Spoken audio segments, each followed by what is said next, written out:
This video should help you with today's pressure and center of mass worksheet. So I've given you a whole bunch of conversions to do because I noticed on your last assignment, everybody had a lot of difficulty converting units between centimeters squared, meters squared, millimeters squared, and so on. So I'll show you the unit ratio method. So I've given you the conversions, and it's a good idea to kind of look at them for a little bit. So 100 centimeters is equal to 1 meter. It means that 100 centimeters divided by 1 meter is the same as 1 meter divided by 100 centimeters, which is equal to 1. So you can always multiply anything by 1 without changing it. Now, if you look at this conversion, this is the deal. A centimeter is smaller than a meter. And so if the unit gets bigger, the number gets smaller. And that's just in general. So if you're kind of wondering, oh, I know the factor is 100, do I multiply, do I divide?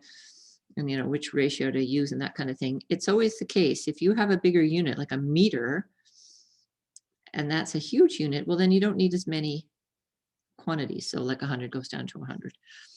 Okay, so there's that one. And then there's the millimeters to meters, which means depending on what you're trying to do, you either multiply by 1,000 over 1 or 1 over 1,000. And then I'll also give you between millimeters and centimeters, because sometimes you use that. Now, a millimeter is smaller than a centimeter. And so the number for the centimeter is bigger. So it's always the small unit on the left, the bigger unit on the right, and then the bigger numbers on the left. Okay, so let's see how we use these. So let's say we want to convert 5 centimeters. We want to know how many meters that is. Okay, so first I find the conversion. So we've got 100 centimeters is a meter. Now we decide which ratio to use. I want to get rid of centimeters, so I need to have centimeters on the bottom. So I choose 1 meter over 100 centimeters. Centimeters cancel. This is equal to 5 divided by 100 meters.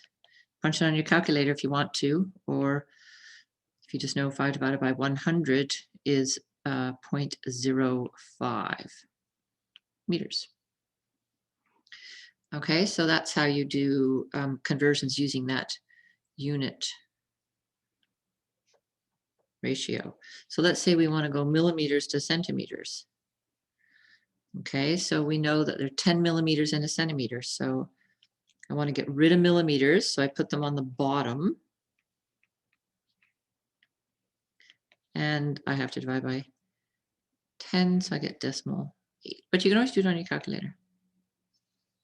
Okay, another conversion is atmospheres to pascals.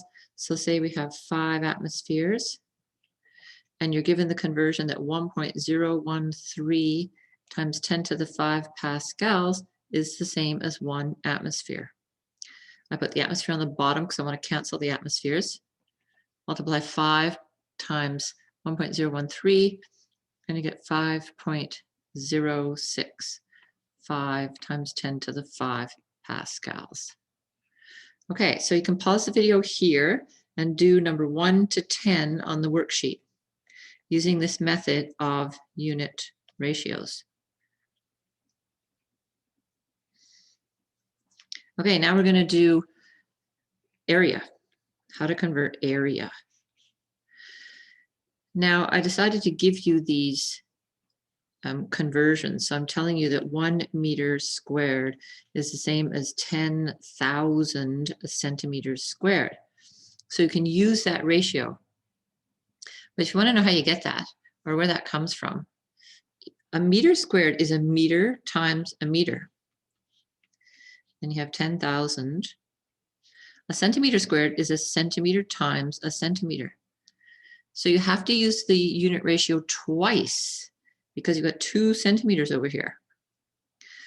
So centimeter times centimeter. Now to get rid of one of them, I'm going to put 1 meter is 100 centimeters. There's one. But I have another one. 1 meter is 100 centimeters. So centimeters cancel. 100 times 100 is 10,000. Just count the zeros. 1, 2, 3, 4 on the bottom, 1, 2, 3, and 4 on the top is 1 meter times a meter. And sure enough, 1 meter squared is 1 meter squared. So it's a factor of 100 twice when you have an area. And that's why the conversion is 10,000. Now, if you want to do that in scientific notation, that'd be 1 times 10 to the 4 centimeters squared. Okay, and you just use it like that. So similarly, if I were to do millimeters squared, I would have a factor of 1,000 on the bottom twice, which gives me 1,000,000, 10 to the 6. So 1 millimeter squared is the same as 1 times 10 to the 6. Sorry, meter squared over here, not that. 10 to the 6 millimeters squared, because each of them is 10 to the 3, 10 to the 3, and 2 10 to the 3s make 10 to the 6. Okay, so there are 1,000,000 square millimeters in a square meter. Okay, because it's 1,000 by 1,000, and that's a million. Whoops. Okay, so let's do an example of that. So let's say we have, I don't know, say I have 12 centimeters squared, and I want to know how many meters squared that is. So I go 12. I use that ratio 10,000, which is 1 meter squared is 10,000 centimeters squared. Remember, a centimeter squared is way smaller than a meter squared. A centimeter squared is like the area of your thumbnail. A meter squared is like, well, meter by a meter, it's huge area of a table. So you have, because the unit is smaller for centimeters, you have way more of them. Okay, centimeter squares cancel, and punch it on your calculator. 12 divided by 10,000 would give you 1.2 times 10 to the negative 3 meters squared, because it's 12 times 10 to the negative 4 is 1.2 times 10 to the negative 3. And you can just do that on your calculator. Remember, on your calculator, you use, instead of the times 10 to the negative 3, you use the EE button or the EXP button. So make sure you can do that. You did that on the very first week. Okay, so now do number 11 through 15 on the worksheet. So pause the video, do those, and then come back. Okay, now for the next few, we're going to do pressure conversions. So 1 Pascal is equal to 1 Newton per meter squared. That's just by definition. A Pascal is a Newton per meter squared in the SI system of units. Okay, but what if we don't have Newton per meter squared and we need Pascals? So what if we had 12 Newton per millimeter squared? But we want Newton per meter squared because we want Pascals. Okay, so we got to get rid of those millimeters squared. So we have the conversion between millimeters squared and meter squared. We know that 1 meter squared is 1 times 10 to the 6 millimeters squared. So just because that's on the bottom, that's okay. I just have to use the ratio a little differently here. I need to cancel the millimeter squared, so I need it on top. I need the 1 times 10 to the 6 on top and the meter squared on the bottom. Okay, so that's 12 times 10 to the 6, which is 1.2, 10 to the 7. Millimeter squared cancels, and I get Newton per meter squared, which is the same as Pascals.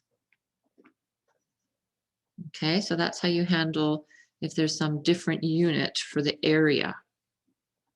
And similarly, if you needed to get kilonewtons to newtons, for example, one of yours is a kilonewton is 1,000 newtons. Kilo is 1,000. So you can just put that in as 1,000 newtons. Okay, so now you can do numbers 16 to 20 on the worksheet. Pause the video, do those, and then come back. The next section is on area. Okay, because pressure is force divided by area, we need to manipulate area. And often we talk about the radius of the circle or the diameter of the circle. So we have to be able to get back and forth between all these things. And you have to be real careful about the units for these things. So D is diameter. So that's all the way across this circle. Okay, and then radius is only halfway. So that's D. But this one is R. And the area is pi r squared, pi radius squared. And the diameter is twice the radius. Now, if you put that in, so instead of radius, if you put diameter over 2 and square it, you get pi d squared over 4. But I never use that. I only ever use pi r squared. And if I need the diameter, I deal with it later. Or if I need the radius, I deal with it first. So you don't have to, well, you don't have to remember anything because everything's open book for you guys. Okay, so say we have the radius, but you got to be careful. The radius is in either meters, centimeters, millimeters. Okay, it's not squared. It's not meter squared or anything. It's a distance. It's a distance from the center of the circle to the edge of the circle. So this is in meters.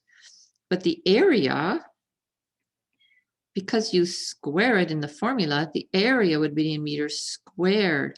So I noticed a lot of people had the wrong units for their diameters. Diameter would also be in meters, not meters squared, because it's just a distance as well. It's twice the radius. Okay, so how do we get in and out of these things? So you have two choices. Like if say you're given a radius in centimeters, like 10, and you want the area in meters. Well, you got two choices. You can either work the area out in centimeters squared, which is what will happen if you put 10 centimeters into the formula, or you could convert the radius to meters and then put it in the formula and the area will come out as meters squared. That's my preferred method because I think it's easier to convert to meters first. So remember, there are 100 centimeters in 1 meter. So when we convert, we get 0.10 meters for the radius. Now, when I put that into the area formula, pi r squared, pi times 0.10 meters squared. Now my answer is going to come, so you've got meters squared.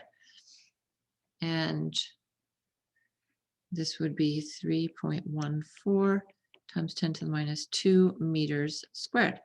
And then that's done for me. If I'd put 10 centimeters in, I would have gotten centimeters squared, 314 centimeters squared. Then I would have had to divide by 10,000 to get meters squared.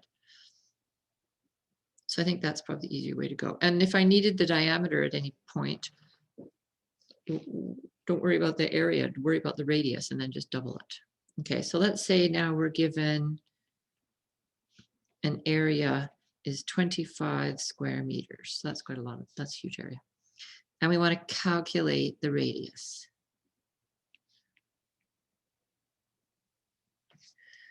Okay, so we go to the formula, A equals pi r squared. We have to solve for the radius. So we divide both sides by pi.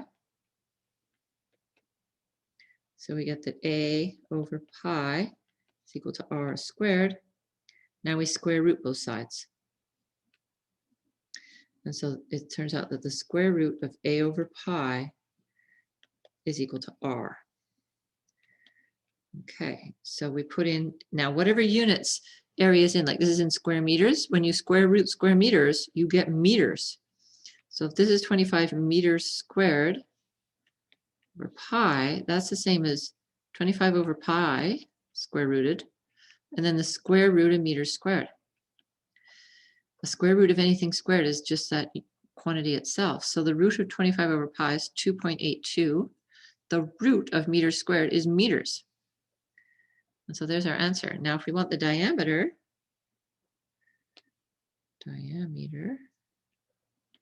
would be twice the radius. So that would be 5.64 meters. Okay, so if the area were in centimeters squared, then you would just simply get a radius in centimeters, and then you would convert after. I would not recommend converting the area and then working it out. I'd get the radius, then convert. It's easier to do that. Okay, so now you can do number 21 through 28 on the worksheet. So pause and go ahead and do those.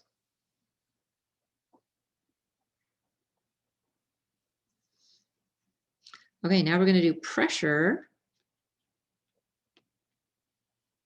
is force divided by area. Now, so this is force per area.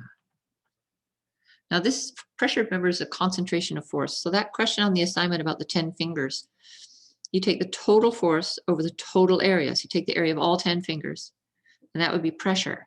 And that's the same for all fingers. You don't have to divide by 10 again for each finger.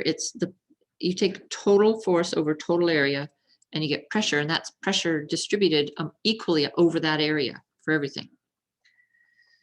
So the units here are, once again, you can see from the formula, newtons for force over meters squared for area, and that's our Pascal. Okay, so we've already seen that, converting that. So, so you just take, like, you're okay with doing this. Take the force, like let's say you're given F is 30 newtons and A is 10 centimeters squared. And we want to find P in pascals. Okay, now, if we want pascals, you have to have the area in meters squared. You can't put Newton per centimeter squared and expect to get a Pascal. So P in pascals, so we have to convert that area. Don't try to do it after, do it first. So convert area. So A is 10 centimeters squared. And remember, we need it in meters squared. So we go meters squared. 1 meter squared is 10,000 centimeters squared. So 10 divided by 10,000, put on your calculators, 1 times 10 to the minus 3 meters squared. Okay, so now that we've got the area converted, now we can go ahead and put the force. What did I say, 30 newtons? 30 newtons over 1 times 10 to the minus 3 meters squared. And then this will come out to be 3 times 10 to the 4 pascals. Okay, so beware that if you want pascals, you have to use meters squared. Now, also, what if you were given that the force were, say, 25 newtons, the pressure is 5 pascals, and then we want to find area. So if pressure is force divided by area, if I multiply both sides by area, then I get that force is equal to pressure times area. Now I divide both sides by pressure, and I get that the area is the force divided by the pressure. Okay, so the force, 25 newtons, divided by the pressure, 5 pascals. Now, a newton divided by a pascal will always give us meters squared because of Pascal. So let's do that. So that'd be 5 newtons divided by, a Pascal is a newton per square meter. And when you divide by a fraction, that's the same as inverting and multiplying by that fraction. And so this is 5 meters squared. So area comes out in meters squared. Okay, so if you're going between newtons and pascals, area always has to be meters squared. Okay, so now pause the video and you can do 29 through 36 on the worksheet. Also, if you want, and also pressure always has to be pascals, can't be atmospheres. So you have to convert the atmospheres to pascals before trying to get an area or a force or anything. Okay, the last part of the worksheet is on center of mass. In general, that was fairly well done. One thing about when you had the coins, I can't remember what the configuration is, something like this. If it says identical coins, identical masses, just let them all be one. It doesn't matter what they are if they're all identical. Masses, let equal 1 kilogram, 1 gram, doesn't matter what you let them equal as long as they're all the same. You'll see that it'll all cancel out. So X center of mass is X1 M1 plus X2 M2 plus X3 M3 divided by, every time you have to divide by the total mass. Now, because M1, M2, and M3 are the same, you could actually pull that out. And then you'll see this is just a third of X1 plus X2 plus X3. But it's okay, you can use the formula like that. Now, if one of these is at 0, that's fine. This could go to 0, but you never let these go to 0 down here. You always have to put them all in, all masses, even if one has got an X position of 0. Okay, so that usually worked out just fine. People put those in and that was okay. Okay, so now you can do numbers 37 through 39 on the worksheet. And then submit that to D2L. Oh no, I think I want you to give it to, yeah, no, you're going to submit it to D2L before the end of the day. Hopefully before the end of the lab period. I want you to work hard on it for the 2 hours of the lab period. Okay, so that's it.